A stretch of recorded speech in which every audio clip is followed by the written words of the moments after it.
Hey everybody, Overlord here for WorldsEndGames. We have 10 minutes on the clock, so let's get going. We are going to the logging camp. We're somewhere in this dark shadow over here. We want to go here and eventually up here where it looks like they want 8 trees. As you can see, we don't really know where the roads are and aren't and what the best path is. We have 2 trucks are going in this convoy, the D537 and the D537, which is the same type, and I just figured that out.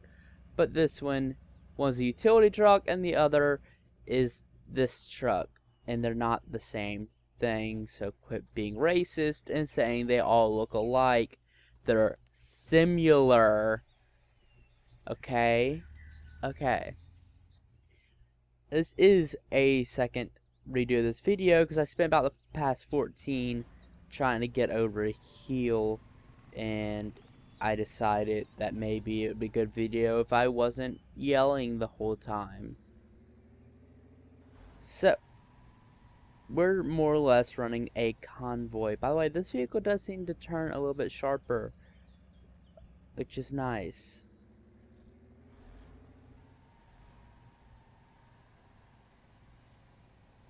One of the main ideas of a convoy, in my opinion, is to not let the vehicles get too far separated so that if one gets stuck, you can use the other to tow it out.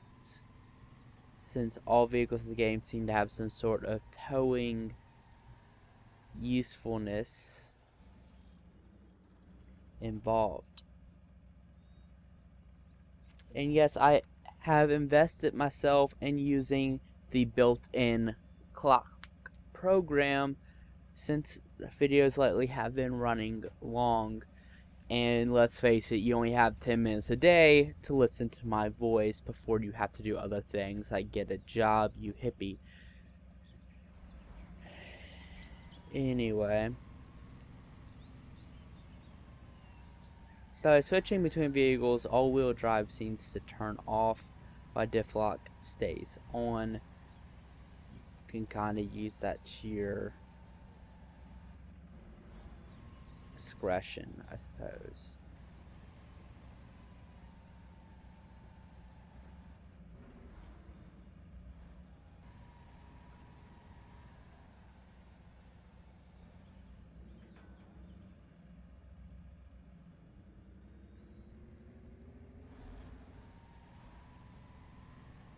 So far so good.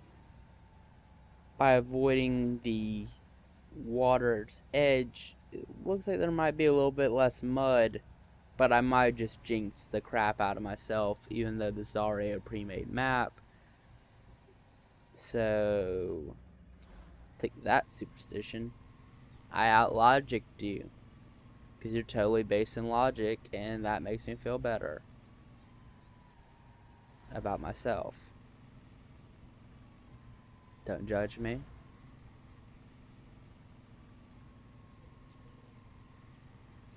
I'll fork in the road, and I'll take the one that looks less traveled, because that's less likely to get me stuck.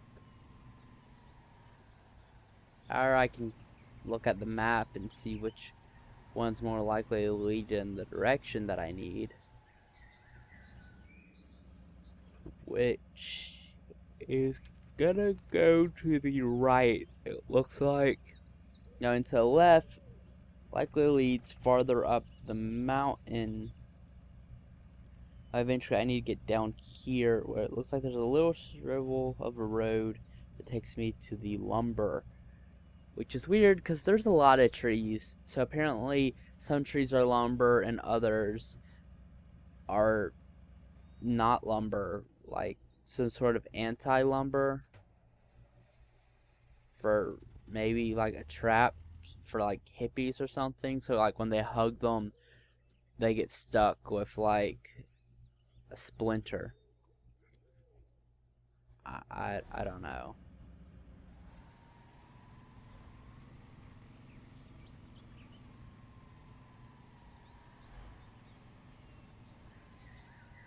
We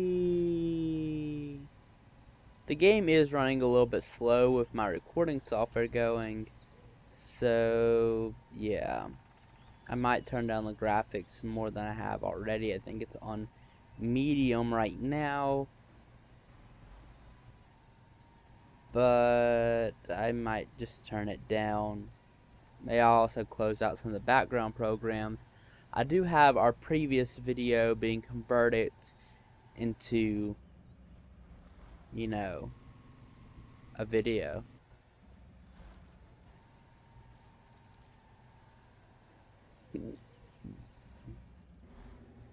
And I just burped. So, you know.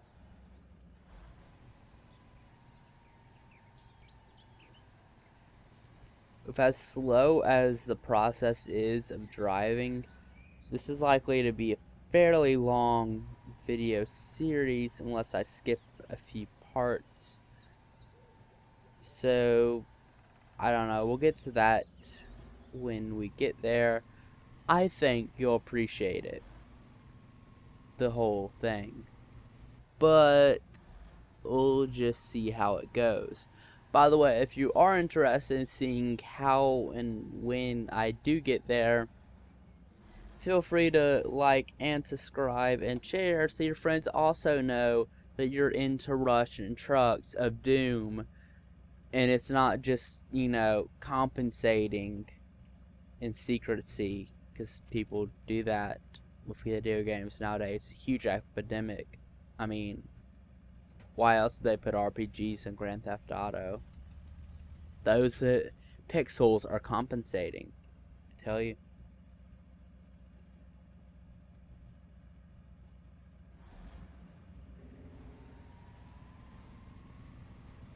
That's right, we're gonna go right, and we need to turn on all-wheel drive and diff lock because we get stuck in the mud. It seems that happens more easily when you stop moving.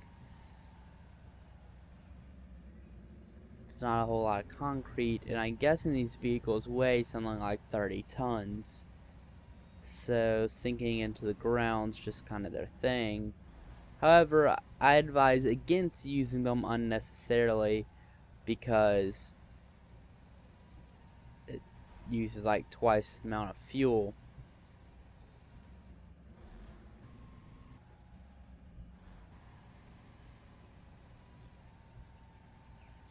By the way, according to Steam Topics, the developers are aware of the camera issues, and that is something they're working on in order to improve it. Personally, I would like a interior camera so you can see from the cab, a hood camera so you can see up close, and something behind. Games like this really do better with multiple camera angles so you can see what you're doing, especially at night. But as I know, I already don't like driving at night. It's scary, and maybe someone will follow me home. We don't want that. Then who's gonna make videos? I mean, sure there's screwed on, but I mean, he doesn't have this game.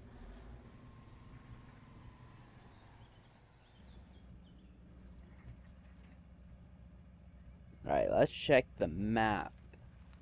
And it looks like so far we're actually doing pretty well. We went around this big lake, so we're somewhere here. And I'd say we've traveled about a fourth the way there. Not bad for, you know, approximately 10 minutes. Speaking of which, we have 30 seconds on the clock. So, this has been Overlord for WorldsEndGames, and thanks for watching. If you enjoyed the video, feel free to like, subscribe, and share.